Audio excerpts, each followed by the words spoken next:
Hello everyone, welcome back. So today we're going to be playing Fiddlesticks, and I'll be facing off against the Teemo adventure from the Spirit Blossom event.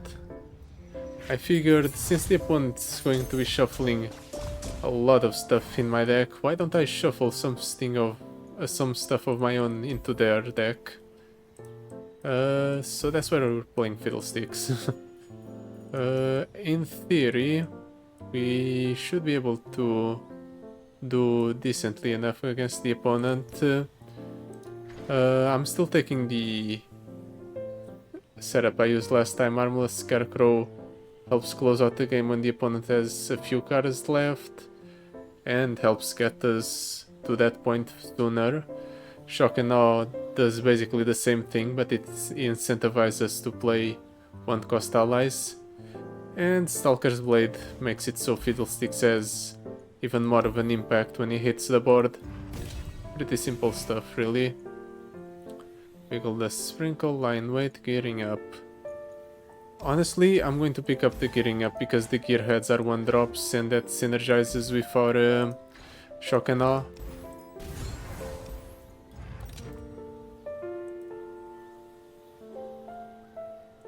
Yeah.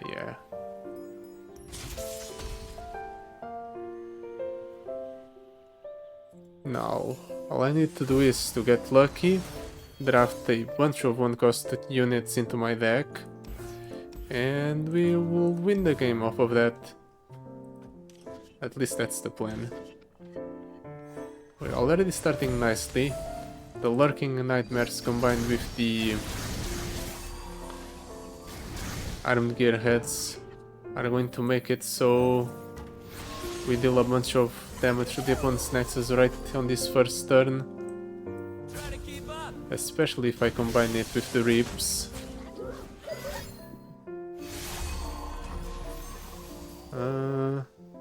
This thing dies no matter what, so might as well make it so this Armed Gearhead survives.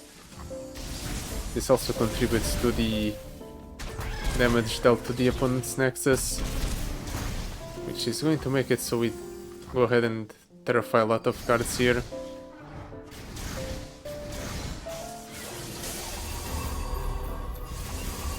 He goes from 26 cards to 16.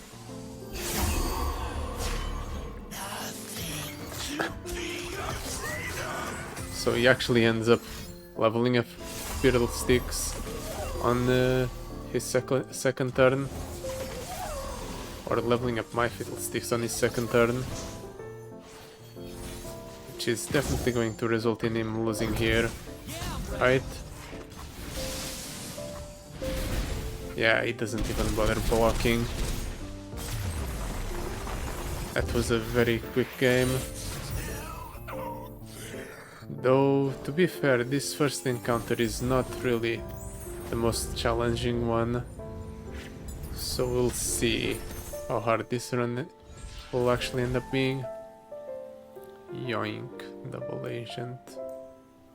I want 1-drops. I want 1-drops.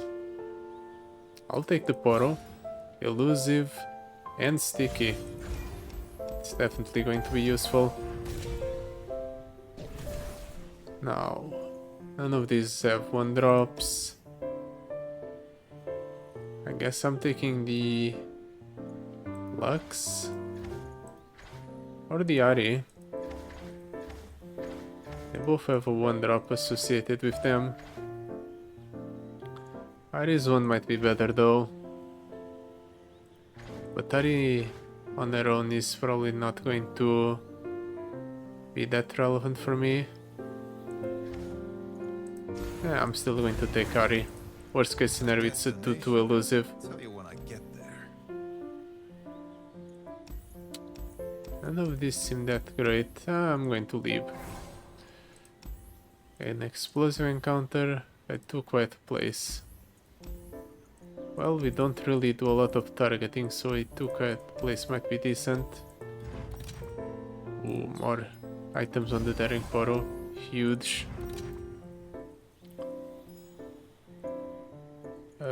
Game. There we go.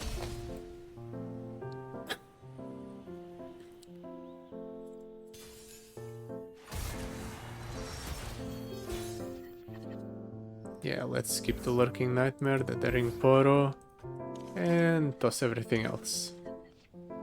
Oh, and luckily we drew the Dancing Droplet naturally instead of the Farsight Alteration. But it's fine, we can just fill our board with 5 1-drops right here on the first turn. 6 actually, the opponent's not doing anything. His loss, I guess. He's going to end up taking 6 no matter what. Actually more than that. He takes 6, 12 plus 18? No, 14 procs off of the Terrify right on the first turn. That's bound to leave him with a thin deck. Yeah, you can summon all the units you want. Those units are going to be getting Gloom.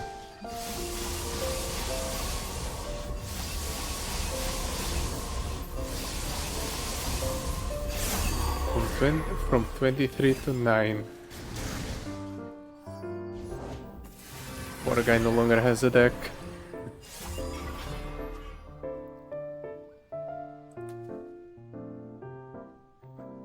If I play the Fiddlesticks, yeah, sure. Let's get him down.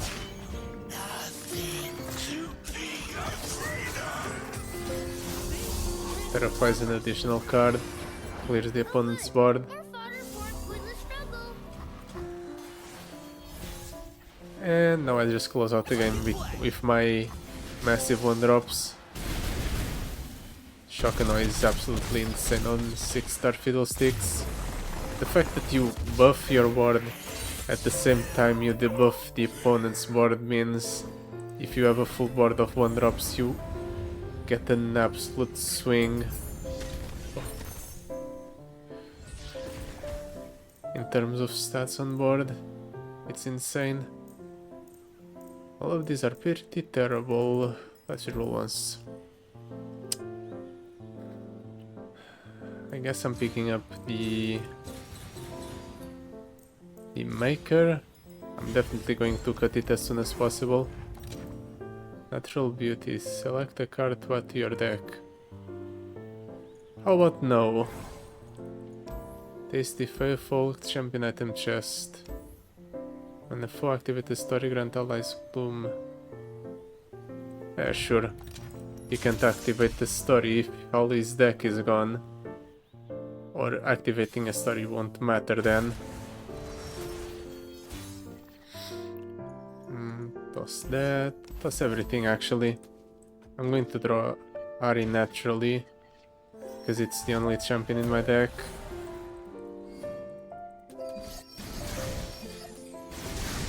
This is a terrible hand. I wanted more undrops. The opponent got lucky and hit one of my gearheads with a trap. That's not good at all. Let's see if I can bait removal. That's not removal. That is though. Well, at the very least I'm still going to deal with a decent amount of damage to his Nexus. So I might be able to hit a couple of units off of the Terrify.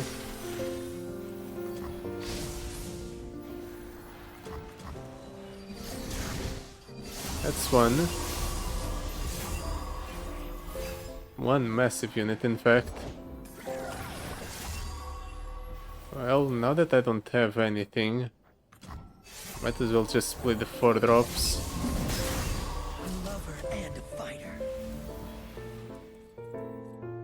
Strike one copy of me in the enemy deck, sure. Let's get more copies of that thing in there. Pull them out with the Terrify.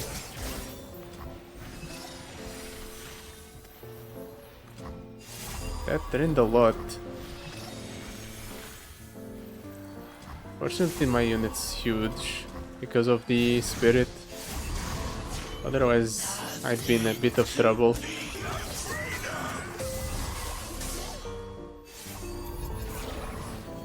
With Fiddlesticks currently on board, I think I'm in... under no threat, I mean. Yeah, he can summon all the stories he wants, but if he dies on board, it doesn't matter. I did end up losing a lot of health though. That was a bit unfortunate. I'll manage.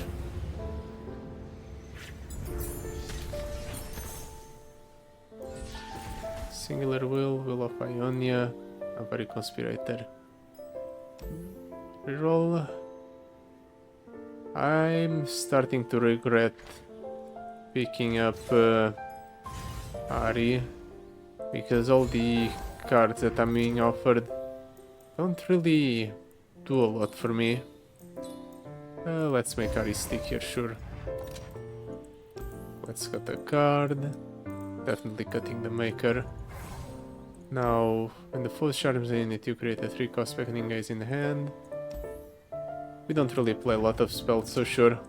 Let's go for the Fox Spirit. Shall we go together then?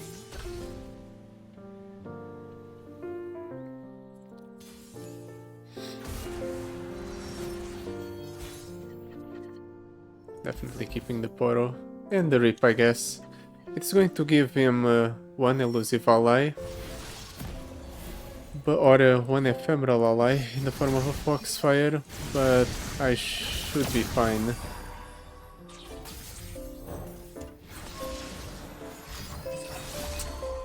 Removing my armed gearhead, really? It's the correct play, but it's still annoying. Now you're removing my Poro. Fortunately the Poro sticks around, but it still mitigates the amount of damage I deal here.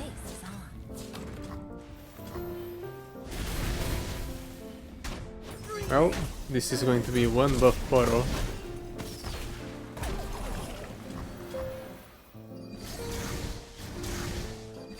Those are some decent hits, I guess. And we've turned the Ahri useless. Okay, sure. I can just do this, and that stops being that big of a threat.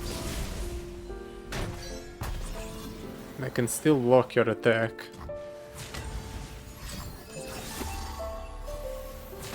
Especially if you're doing it in that order. Just going to make one of your attacks fizzle. Now I can go Ahri. Next turn I'm dropping the Lurking Nightmare. I'm filling up my board and then attacking with everything. And the opponent probably dies. Never mind, because I got a Fiddlesticks. So that game plan is out of the window. Guess I can do this to get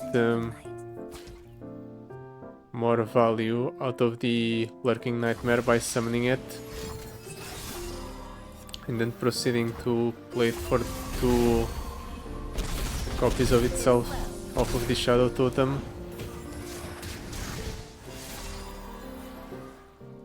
Or maybe it won't matter, because the opponent's just going to mill himself to death here.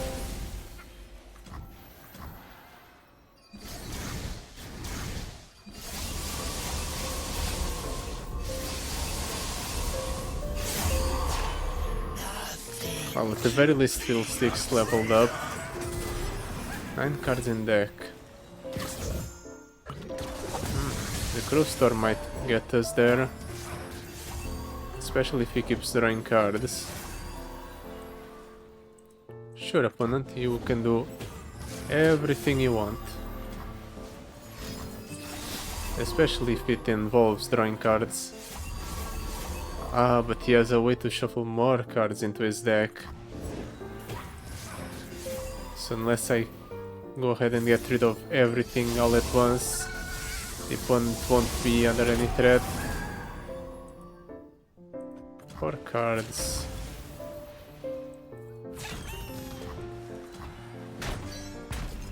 I didn't deal damage to his nexus this turn, so I won't terrify. Well, time to see if the opponent can survive this attack.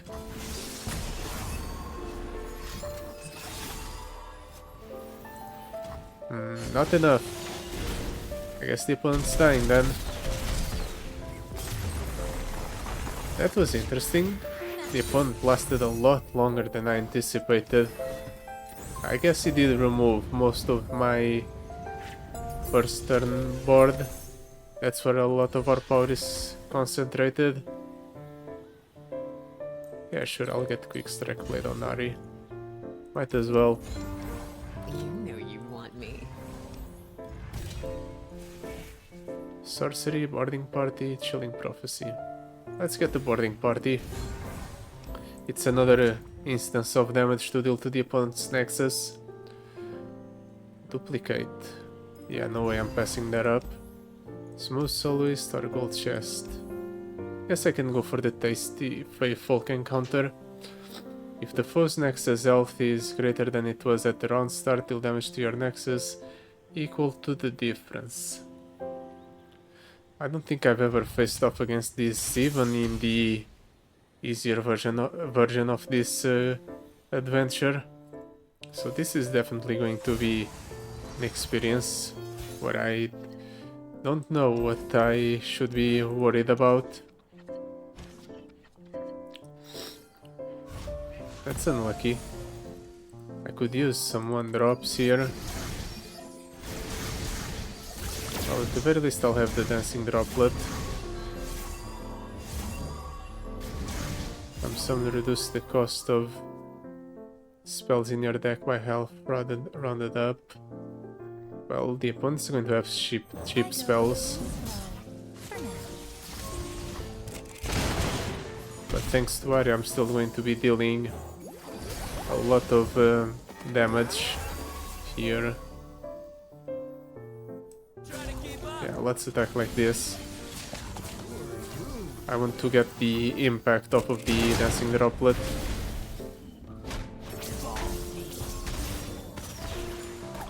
This is actually going to be healing the opponent, so it might actually deal damage to my Nexus.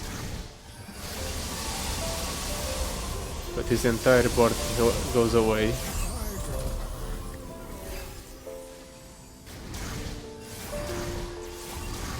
Yeah, I took damage there. Unfortunate, but I'll manage. Especially if the opponent keeps getting unlucky and they're getting Gloom on his units.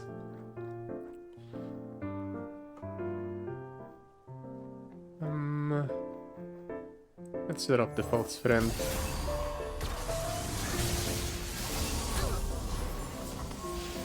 Nothing, really. Okay.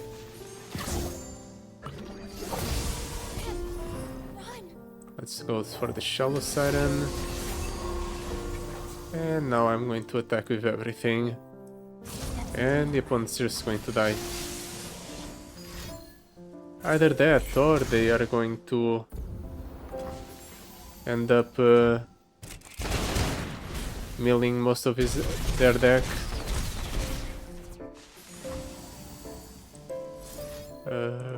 Let's gloom that.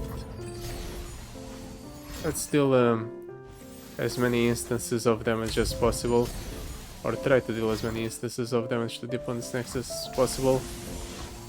Unfortunately, he had the dice. But I still had enough to mill him out. Good. That saves us a turn off back and forth. I did end up taking a lot of damage, mostly by my own hand though, but it was worth it, all for the duplicate.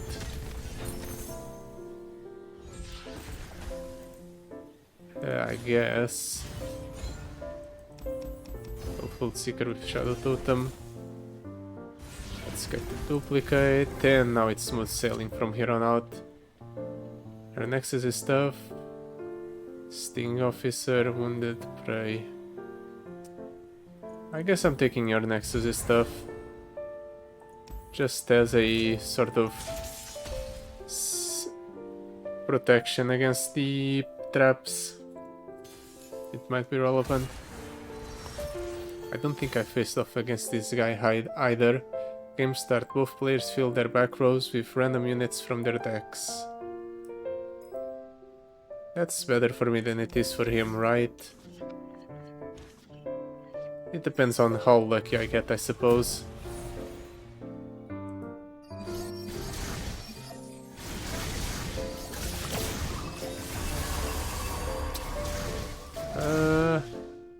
I think he got better hits than mine.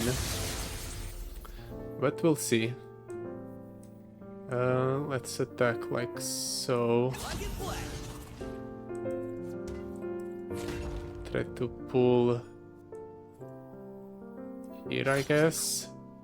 Can still block the elusives though. Can still block most of everything. But you know what, I think this is fine because I will get a bunch of Terrifies off.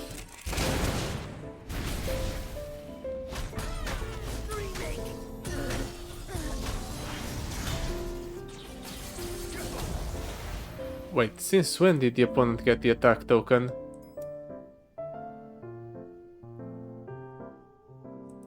I was not aware of that. I am going to take a lot of damage because of it.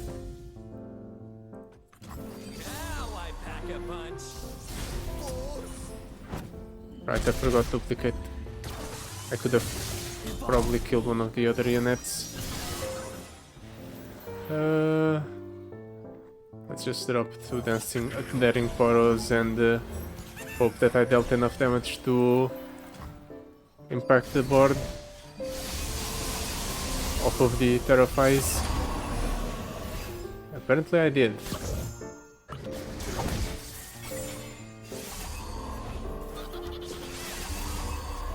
Let's drop down Ahri, get some damage going.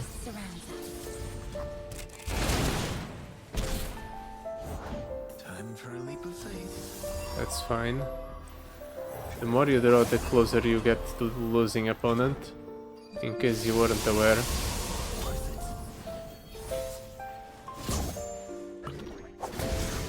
And now I'm pretty sure I just close out the game with this attack.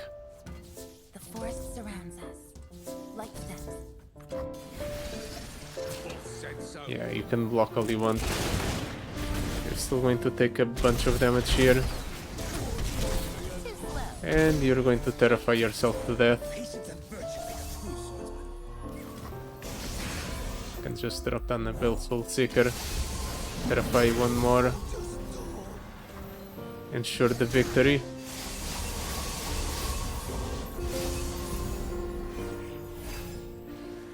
I did take a bunch of damage though. That's bothersome. I didn't expect the opponent to rally on the first turn because it didn't say so in his power, and I was starting with the attack token anyway. That's a bit unfortunate. What do I want here? I'm going to use my last reroll here. Ooh, that's huge. Dancing Droplet with double attack means double the impact and double the damage on the opponent's Nexus. Vanguard Lookout. They are not 1-drops, but Zoe and Omen Hawk are.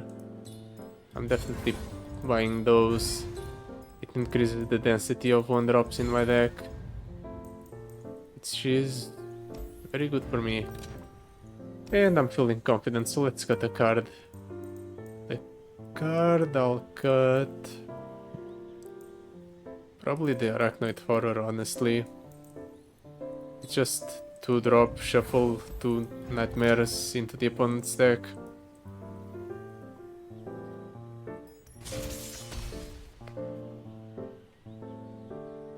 Now let's see if I get lucky on my first turn and draw a bunch of 1-drops or not. That's a 1-drop, and that's a 1-drop too. So let's keep them. Wait, I thought I tossed the Ahri back into the deck. Did I draw a second Ahri? That's a bit unlucky.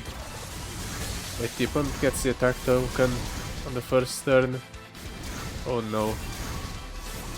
Especially if he's getting all those nightmares off.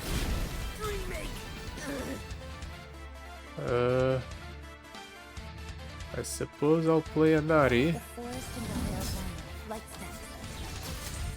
Deal a bit of damage to the opponent. These hands know metal and magic. Let's summon a Nomad Hawk too.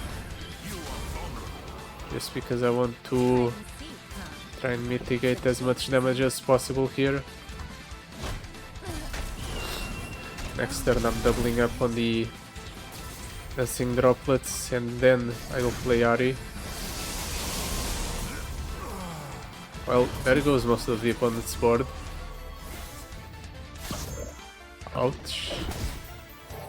Let's get 2 dancing droplets down. Let's play the Ahri. Really hit the opponent with a lot of damage here. I wonder what happens when the opponent runs out of cards. Do they transform into the second phase? Or does the encounter just end with my victory? I wonder.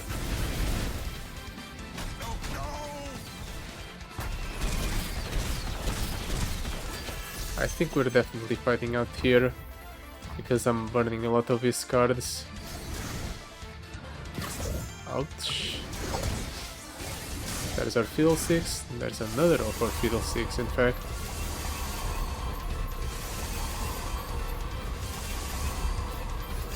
Well, there goes the opponent's deck. Time to see if he dies or not.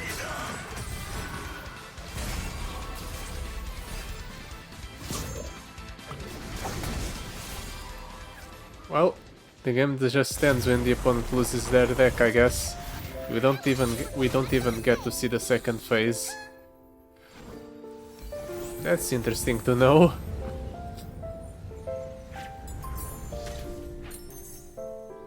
The dialogue plays as though we completed the encounter properly. That's nice at least. The game doesn't break when you go around a different path. Coming from Riot, I figured the game would break or something. But it was still a nice run nonetheless. A decent victory. So yeah, that'll be it for today. Thank you so much for watching. I'll see you next time. Goodbye. Till then.